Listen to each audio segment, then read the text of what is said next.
Okay, எனக்கு uric acid தொந்தரவு இருக்குது, ஏதாவது சாப்பாட்டு மூலியமாக அதை கம்மி பண்ண முடியுமா அப்படின்னு பார்த்தீங்கன்னா, நிறைய தண்ணி குடிக்கணும். ஒரு நாளைக்கு 8லேருந்து ஒரு 12 கிளாஸ் தண்ணி வரைக்கும் குடிக்கணும். அது மாத்திரம் இல்லாமல் வைட்டமின் சி ரிச் ஃபுட்ஸு, அதாவது நம்ம சிம்பிளான நம்ம நெல்லிக்காங்க அதுலேயே வந்து நிறைய வைட்டமின் சி இருக்குது, அது ஓரளவுக்கு குறைக்கிறதுக்கு ஹெல்ப் ஆகும்.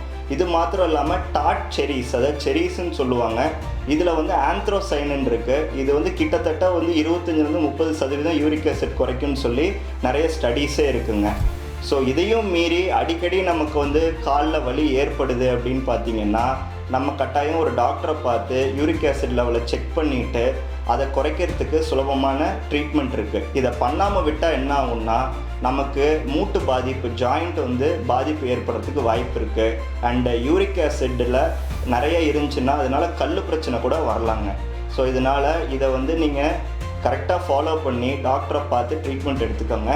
இந்த வீடியோவை எப்பயுமே கால் வலின்னு சுற்றிட்டு இருக்கிற உங்கள் ஃப்ரெண்டுக்கு ஷேர் பண்ணுங்கள்.